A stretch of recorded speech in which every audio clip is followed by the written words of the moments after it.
श्रवण कुमार के वृत्तांत को समाप्त करने के पश्चात राजा दशरथ ने कहा, कौशल्य, मेरा अंतिम समय अब निकट आ चुका है। मुझे अब इन नेत्रों से कुछ भी दिखाई नहीं दे रहा। राम को अब मैं कभी नहीं देख सकूंगा।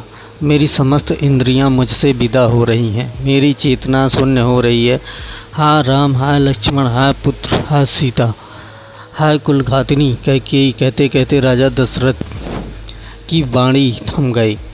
सांस उखड़ गए और उनके प्राण पखेरु उड़ गए। उनके प्राण निकलते ही रानी कौशल्या पछाड़ खाकर भूमि पर गिर पड़ी। सुमित्रा आदि रानियां तथा अन्य स्त्रियां भी सिर पीट पीट कर विलाप करने लगीं। समस्त अंतःपुर में करुणाजनक क्रनंदन गूंजने लगा। सदैव सुख समृद्धि से भरे रहने वाला राजप्रसाद दुख का आगार बन गया। चैतन्य होने पर कौशल्या ने अपने पति का मस्तिष्क अपनी जंघाओं पर रख लिया और विलाप करते हुए बोली, हाँ दुष्ट कैकेयी, तेरी कामना पूरी हुई। अब तू सुखपूर्वक राज्य सुख को भोग। पुत्र से तो मैं पहले ही विलग कर गई थी, आज पति से भी वियोग हो गया। अब मेरे लिए जीवित रहने का कोई अर्थ नहीं रहा। कैकेयी की राजकुमारी ने राज कौशल का नाश कर दिया है। मेरे पुत्र और पुत्रवधू अनाथों की भांति वनों में भटक रहे हैं। अयोध्यापति तो हम सबको छोड़कर चले गए।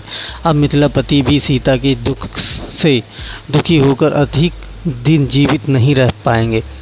हाँ कैकेयी, तूने 2 कुलों का नाश कर दिया। कौशल्या महाराज दशरथ के शरीर से लिपटकर फिर मूर्छित हो गई। प्रातःकाल होने पर रोते हुए मंत्रियों ने राजा के शरीर को तेल के कुंड में रख दिया।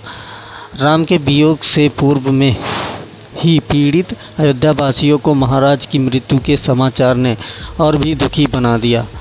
राजा की मृत्यु के समाचार प्राप्त होते ही समस्त व्यथित मंत्री दरबारी मार्कंडेय, मौद्गल, वामदेव, कश्यप तथा जाबाली वशिष्ठ के आश्रम में एकत्रित हुए। उन्होंने ऋषि वशिष्ठ से कहा, हे महर्षि राज, सिंहासन रिक्त नहीं रह सकता, अतः किसी रघुवंशी को सिंहासनाधीन कीजिए। शीघ्रातिशीघ्र अयोध्या के सिंहासन को सुरक्षित रखने का प्रबंध कीजिए, अन्यथा किसी शत्रु राजा के मन में अयोध्या पर आक्रमण करने का विचार उठ सकता है।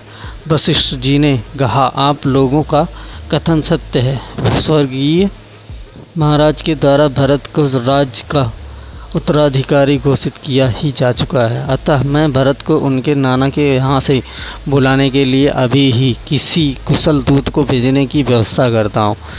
तत्काल राजगुरु वशिष्ठ ने सिद्धार्थ, विजय, जयंत तथा अशोकानंद नामक चतुर दूतों को बुलवाकर आज्ञा दी कि शीघ्र कैकेयी जाओ और मेरा यह संदेश भरत और शत्रुघ्न को दो कि तुम्हें अत्यंत आवश्यक कार्य से अभी अयोध्या बुलाया है।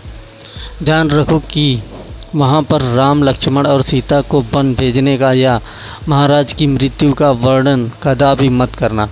कोई भी ऐसी बात उनसे मत कहना जिससे उन्हें किसी अनिष्ट की आशंका हो या उनके मन में किसी भी प्रकार के अमंगल का संदेह उत्पन्न हो। राजगुरु वशिष्ठ की आज्ञा पाते ही चारों दूतों ने वायु के समान वेग वाले अश्वों पर सवार होकर कैकेयी देश के लिए प्रस्थान किया। वे मालिनी नदी पार करके हस्तिनापुर होते हुए पहले पांचाल और फिर वहां से सरदंड देश पहुँचे। वहाँ से वे इच्छुमती नदी को पार करके वाहिक देश पहुँचे। फिर विपाशा नदी पार करके कैकेयी देश के गिरिव्रज नामक नगर में पहुँच गए। जिस रात्रि से ये दूत गिरिव्रज पहुँचे उसी रात्रि को भरत ने एक अशुभ स्वप्न देखा। निद्रा त्यागने पर स्वप्न का स्मरण करके वे अत्यंत व्याकुल हो गए। अपने उस स्वप्न के विषय में एक मित्र को बताते हुए उन्होंने कहा, हे सखा, रात्रि में मैंने एक भयानक स्वप्न देखा है। स्वप्न में पिताजी के सिर के बाल खुले थे। वे पर्वत से गिरते हुए गोबर से लथपथ थे और अंजलि के बार बार तेल पी कर हंस रहे थे। मैंने उन्हें तिल और चावल खाते तथा शरीर पर तेल मलते देखा।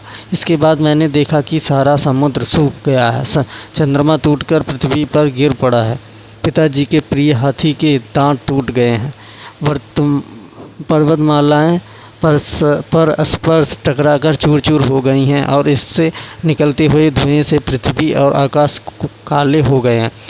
मैंने देखा कि राजा गधों के रथ में सवार होकर दक्षिण दिशा की ओर चले गए। ऐसी प्रतीत होता है कि यह स्वप्न किसी अमंगल की पूर्व सूचना है।